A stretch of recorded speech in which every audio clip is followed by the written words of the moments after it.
ভুলে যাওয়াটা তো আমাদের সবারই সমস্যা, তাই না? কিন্তু ভাবুন তো, যদি এমন একটা উপায় থাকতো যা দিয়ে যা শিখছি তার প্রায় সবই মনে রাখা যেত। হ্যাঁ, আজকে আমরা ঠিক এমনই একটা দারুণ কৌশল নিয়ে কথা বলবো।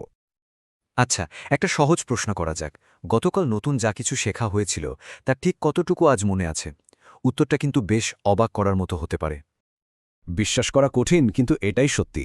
নতুন কিছু শেখার মাত্র ২৪ ঘন্টার মধ্যেই আমরা তার প্রায় ৭০% ভুলে যাই। এটা আমার কথা না, জার্মান মনোবিজ্ঞানী হ্যারমান এবিংহাউজের গবেষণা এমনটাই বলছে। এই যে ভুলে যাওয়ার প্রবণতা, এটাকে বলা হয় দ্য ফরগেটিং কার্ভ বা ভুলে যাওয়ার বক্ররেখা। ব্যাপারটা বেশ হতাশাজনক, তাই না? তবে ভালো খবর হলো এর একটা চমৎকার সমাধানও কিন্তু আছে। এই সমাধানের গল্পটা আমাদের নিয়ে যাবে ১৯৫০-এর দশকে। গল্পটা এক অধ্যাপককে নিয়ে, যিনি তার ছাত্রদের ঠিক এই সমস্যাটা দূর করার জন্য একটা উপায় খুঁজছিলেন। অধ্যাপক ওয়াল্টার পক, কর্নেল ইউনিভার্সিটির একজন অধ্যাপক, তিনি একটা বিষয়ে খেয়াল করলেন। ছাত্রছাত্রীরা ক্লাসে নোট তো নিচ্ছে, কিন্তু পড়ার সাথে ঠিকমতো জুড়তে পারছে না। আর ফলাফল? যা শিখছে খুব তাড়াতাড়ি ভুলেও যাচ্ছে। তিনি তখন বুঝতে পারলেন আসল সমস্যাটা কোথায়। শুধু কাগজে তথ্য লিখে রাখাই তো শেখা না, ছিদেরও মনে রাখতে হলে একটা ৪ ধাপের প্রক্রিয়া ফলো করা দরকার, যেটা বেশিরভাগ সময়ই করা হয় না। অধ্যাপক পকের আসল কৃতিত্বটা এখানেই। তিনি সবার হাতে থাকা সাধারণ একটা কাগজের টুকরোকেই এমনভাবে বদলে দিলেন যে ওটা ব্যবহার করলেই ওই ৪টা ধাপ এমনিতেই অনুসরণ করা হয়ে যায়। দারুণ না ব্যাপারটা? তো চলুন আর দেরি না করে দেখে নেওয়া যাক কি সেই অসাধারণ পদ্ধতি যা এখন কর্নেল নোট নেওয়া পদ্ধতি নামে পরিচিত। ব্যাপারটা খুব সহজ। এখানে একটা সাধারণ কাগজকে মোট ৩টা অংশে ভাগ করা হয়, আর এই সহজ ভাগটাই আসলে ৪ ধাপের শক্তিশালী একটা শেখার প্রক্রিয়ার ভেতর দিয়ে আমাদের নিয়ে যায়। প্রথম ধাপটা আমাদের সবারই চেনা। ক্লাস বা মিটিংয়ের সময় ডানদিকের যে বড় কলমটা আছে সেখানে স্বাভাবিকভাবেই নোট নিতে হবে। এরপরের ধাপটাই কিন্তু আসল। সেশনটা শেষ হয়ে গেলে যে নোটগুলো নেওয়া হলো সেখান থেকে মূল আইডিয়াগুলো বের করতে হবে। আর সেই আইডিয়াগুলোকে প্রশ্ন বা ছোট ছোট সংকেত বা কিউ হিসেবে বাম দিকের সরু কলমটাতে লিখতে হবে। যেমন ধরুন, নোটে কম্পাউন্ড এফেক্ট নিয়ে অনেক কিছু লেখা আছে।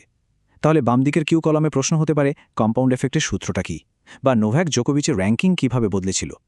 এই প্রশ্নগুলোই পরে পুরো বিষয়টা মনে করতে সাহায্য করবে। তৃতীয় ধাপটা কিন্তু খুবই গুরুত্বপূর্ণ।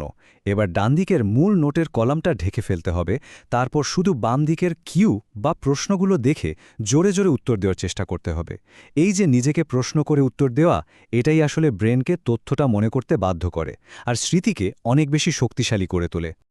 আর একদম শেষ ধাপ, চতুর্থ ধাপ, কাগজের একদম নিচে পুরো পৃষ্ঠার মূল কথাগুলো ১ বা ২ লাইনে নিজের ভাষায় লিখে ফেলতে হবে। এতে করে কি হয়, পুরো বিষয়টার উপর একটা পরিষ্কার ধারণা তৈরি হয়, আর পরে রিভিশন দেওয়ার সময় খুব কাজে আসে। তো পুরো পদ্ধতিটা দেখতে কিন্তু বেশ সহজ সরল, তাই না? কিন্তু এটা এত ভালোভাবে কাজ করে কিভাবে? এর পেছনে কিন্তু দারুণ শক্তিশালী বিজ্ঞান আছে। বিজ্ঞানে এর একটা নামও আছে, টেস্টিং এফেক্ট। এর মানে হলো, যখন আমরা কোনো কিছু শেখার পর সেটা নিয়ে নিজেকেই পরীক্ষা করি বা প্রশ্ন করি, তখন সেই তথ্যটা আমাদের দীর্ঘমেয়াদী স্মৃতিতে জমা হয়। ব্যাপারটা অনেকটা পরীক্ষার আগের রাতের পড়ার মতো, তাই না? ওই পড়াটা কিন্তু সহজে ভোলা যায় না। আর ঠিক এই কারণেই ওই যে ২ নম্বর ধাপ, মানে রিডিউস বা প্রশ্ন তৈরি করার ধাপটা, সেটা এত বেশি গুরুত্বপূর্ণ। কারণ প্রশ্ন তৈরি করার সময় আমাদের মস্তিষ্ক থেকে ডোপামিন বেরোয়, যেটা শেখার আগ্রহ বাড়ায়।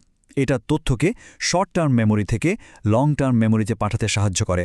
এক কথায় শেখাটাকে স্মৃতিতে একদম গেঁথে দেয়। তো এর ফলে কি হয়? শেখাটা কিভাবে আরও স্থায়ী হয়ে ওঠে? চলুন দেখি। পার্থক্যটা আকাশ আর পাতালের মতো।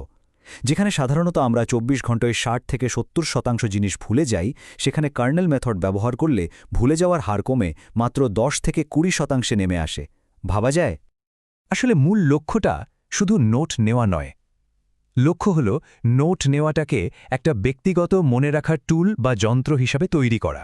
এটা শুধু তথ্য লেখা থাকে না, এটা হয়ে ওঠে শেখার একটা সক্রিয় প্রক্রিয়া। এই আইডিয়াটা এতটাই কাজের যে এখন তো বাজারে এমন নোটবুকও পাওয়া যায় যেখানে এই কার্নেল মেথডের ফরম্যাটটা আগে থেকেই করা থাকে। ফলে প্রতিদিন এই পদ্ধতিটা ব্যবহার করা আরও অনেক সহজ হয়ে যায়। শুধু একটা সাধারণ কাগজ ব্যবহারের পদ্ধতি বদলে দিয়েই ভুলে যাওয়ার মতো হতাশাজনক একটা ব্যাপারকে মনে রাখার মতো দারুণ একটা ক্ষমতায় পরিণত করা সম্ভব। এখন প্রশ্ন হলো, এই কৌশলটা জানার পর এমন কি আছে যা শেখা এবং আজীবন মনে রাখা যেতে পারে?